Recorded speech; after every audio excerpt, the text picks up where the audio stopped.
ఈ బాలకృష్ణ అవుతాడా? అమ్మాయిని చూస్తే కడుపు చేయాలనుకునేవాడు ఇతన్ని ఎమ్మెల్యేని చేస్తారా? మన కాపు కులం, మన కమ్మ కులం ప్రేమిస్తుందా? ఇంకోటి వచ్చాడు నారా లోకేష్ బాబు, యువరాజు ఆంధ్రప్రదేశ్కి. వారేం చెప్తారు? ఎంతైనా దాగుతా, ఎంతైనా తిరుగుతా, ఓపెన్ చెప్పేస్తాడు. ఇంత ఫోటోయేనా, ఇంక వీడియో ఉంది, నేను తాగినట్టు, నేను పడుకున్నట్టు ఆడాళ్ళతో, చూసుకో హ్యాపీ. అడిగేవాడేరి?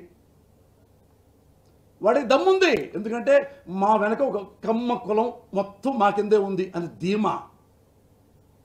మనం కూడా ఎంకరేజ్ చేస్తున్నాం, ఇలాంటి దుర్మార్గుల్ని ఎంకరేజ్ చేస్తున్నాం. ఎందుకు ఎంకరేజ్ చేయట్లా మీరు? ఇప్పుడు మన కమ్మ, నేను కమ్మవాడిని, నాకు కూతురు ఉంది, నా కూతురు పెళ్లి చేయాలి, ఇంకోటి కమ్మాడు తీసుకొచ్చారు, చేసుకుంటానా? వాడు కమ్మాడై ఉండాలి, వాడు చదువుకుని ఉండాలి, వాడు అందంగా ఉండాలి, వాడు తాగకూడదు, వాడు తిరగకూడదు, ఉద్యోగం ఉండాలి, ధనికుడే ఉండాలి, వాళ్ళ అమ్మా నాన్న కూడా మంచోళ్ళే ఉండాలి. ఇన్ని చూస్తానే నా కూతురు పెళ్ళికి. మన సొసైటీలో ఇన్ని కోట్ల మందికి సర్వీస్ చేయాలంటే వాడు ఎంత గొప్పడై ఉండాలి? వాడు ఓన్లీ కమ్మాడై ఉండాలా? వాడు కమ్మడవచ్చు, వాడు మంచోడై ఉండాలి. అదే నేనే దానికి ఇది ఫీల్ అవుతున్నా.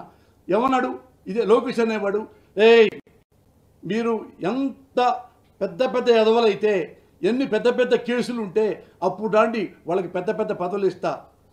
మన అధికారం వచ్చిన తర్వాత ఎంత మదం, ఇష్టం వచ్చేటి పిచ్చి కుక్కలు మురుగుతూ ఏవేవో చెప్తుంటే భయపడి వాటికి ఇలా చేతులు ముడుచుకుని కూర్చుంటే ఇక మన రాష్ట్రం, ఇక నేను చెప్పాను అసలే ఇక ప్రపంచ పట్టణం లేకుండా పోయిందని.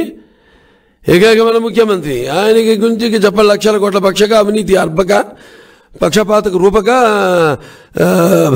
లక్షల కోట్ల భక్షక, ముఖ్య కంత్రి మహామూర్ఖ, మూచి ముద్రష్టగా, అలాగే అదేంటి మన జగమెరిగిన జగన్నాటక, ఈ దేశానికి పట్టిన దరిద్ర జాతక,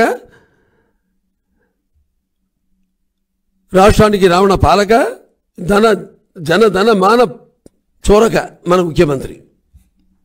అంతే తప్పితే ఇక అంతకంటే ఇది పరాకాష్ట. ఇంతకంటే ఆయన గురించి లేదు అభివర్ణించడం, ఆయనలో ఉన్న అభివృద్ధి లక్షణాలు కానీ.